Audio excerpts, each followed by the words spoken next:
الحمدللہ رب العالمین والعاقبۃ للمتقین الصلاۃ والسلام علی سید الانبیاء والمرسلین اما بعد فاعوذ باللہ من الشیطان الرجیم بسم اللہ الرحمن الرحیم الصلاۃ والسلام علیک یا سیدی یا رسول اللہ، الصلاۃ والسلام علیک یا سیدی یا حبیب اللہ، الصلاۃ والسلام علیک یا سیدی یا نبی اللہ وعلی آلک واصحابک یا نور اللہ۔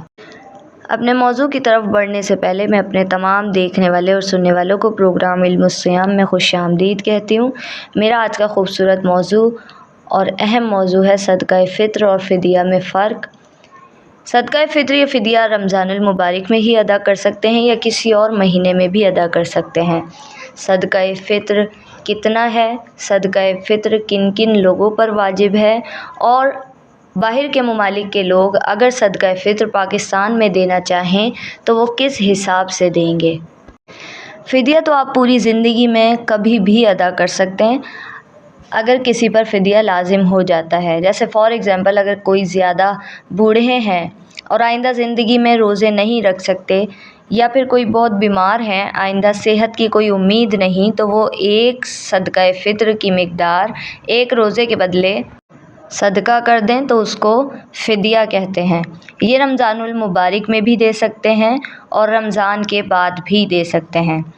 صدقہ فطر جو ہے اس کا مستحب وقت ہے، یعنی عید سے پہلے ادا کرنا۔ اکثر ایسا ہوتا ہے کہ اسٹال لگے ہوتے ہیں، لوگ عید کی نماز پڑھتے ہیں اور آتے ہوئے دیتے ہیں، یا عید کی نماز پڑھنے جاتے ہیں اور جانے سے پہلے دے دیتے ہیں۔ مستحب ہے، لیکن بہتر یہ ہے کہ رمضان میں ادا کیا جائے۔ کئی صحابہ کرام علیہم الرضوان رمضان المبارک میں ہی ادا کیا کرتے تھے، اور اس کی وجہ یہ تھی کہ تاکہ غریب تک مال پہنچے اور وہ عید کی تیاری کر سکیں۔ لیکن اس کا وقت بھی پوری زندگی ہے، لہذا اگر کسی نے یہ سمجھا کہ عید گزر گئی، ہم صدقہ فطر ادا نہیں کر سکتے، تو اب وہ معاف ہو گیا۔ ایسا نہیں ہے، بعد میں بھی آپ ادا کر سکتے ہیں، لیکن بلا وجہ تاخیر کی تو مناسب نہیں، اور اگر کسی عذر کے سبب تاخیر کی تو اللہ تعالیٰ معاف کرنے والا ہے۔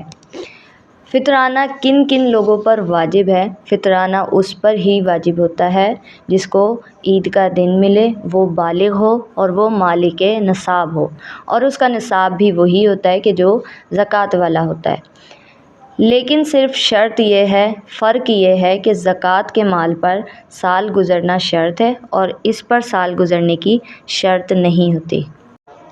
اب جو مالک نصاب ہے اس پر صدقہ فطر واجب ہوگا، لیکن اگر کوئی مالک نصاب نہیں تو وہ صدقہ فطر ادا کرے گا تو بھی صدقہ فطر ادا ہو جائے گا، اور نابالغ بچے پر صدقہ فطر واجب نہیں ہوتا۔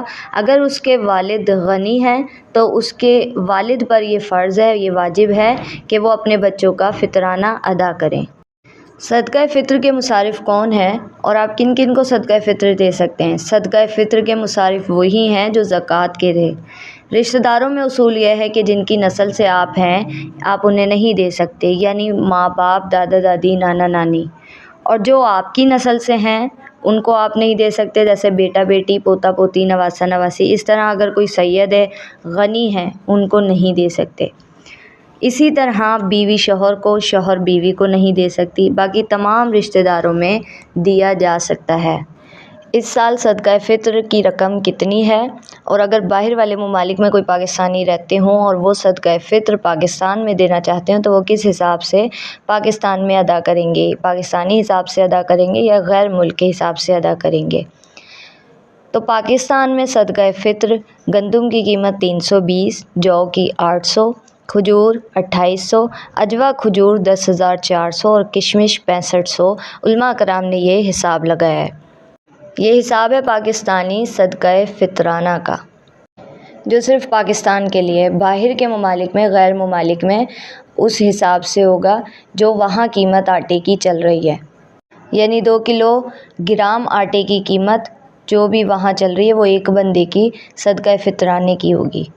باہر ممالک میں جو لوگ رہ رہے ہیں، وہ جس بھی ممالک کے ہیں، وہ اپنے گھر میں جو آٹا کھاتے ہیں جو باہری اپنے گھر میں آٹا کھاتے ہیں 2 کلو گرام آٹے کی قیمت کا پہلے حساب کریں، پھر چاہے وہ پاکستان میں دیں یا پھر چاہے وہ اپنے اسی ممالک میں دیں، وہاں کے حساب سے، چاہے آپ کے ڈالر ہو، پاؤنڈ ہو، جو بھی ہوں، وہ اگر آپ چاہیں تو پاکستان میں بھی دے سکتے ہیں، وہاں بھی دے سکتے ہیں۔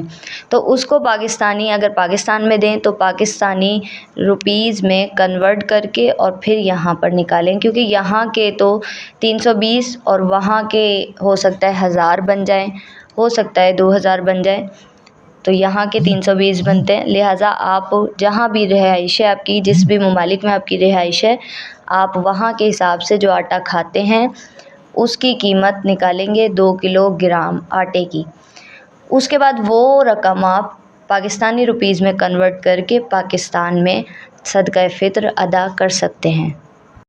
تو مطلب یہ ہوا کہ صدقہ فطر کی رقم آپ کی غیر ملک کے حساب سے ہے، جو آپ وہاں آٹا کھا رہے ہیں، اور آپ جو صدقہ فطر ادا کر رہے ہیں، دے رہے ہیں، وہ اپنے یہاں کسی رشتہ دار کو دے رہے ہیں، کسی بھی مستحق کو دے رہے ہیں، وہ آپ پاکستان میں ادا کر رہے ہیں۔ آخر میں اللہ کریم سے دعا ہے، اللہ کریم میرا بتانا آپ کا سننا اپنی پاک بارگاہ میں قبول فرمائے، میرے بتانے میں جو بھی غلطی بے ادبی کوتاہی ان تمام کو معاف فرمائے۔ اسی کے ساتھ مجھے اجازت دیجیے، کل پھر اسی وقت اسی چینل پر ایک نئے موضوع کے ساتھ ملاقات ہوگی۔ تب تک کے لیے اپنا خیال رکھیے گا، دعاؤں میں یاد رکھیے گا۔ اللہ حافظ۔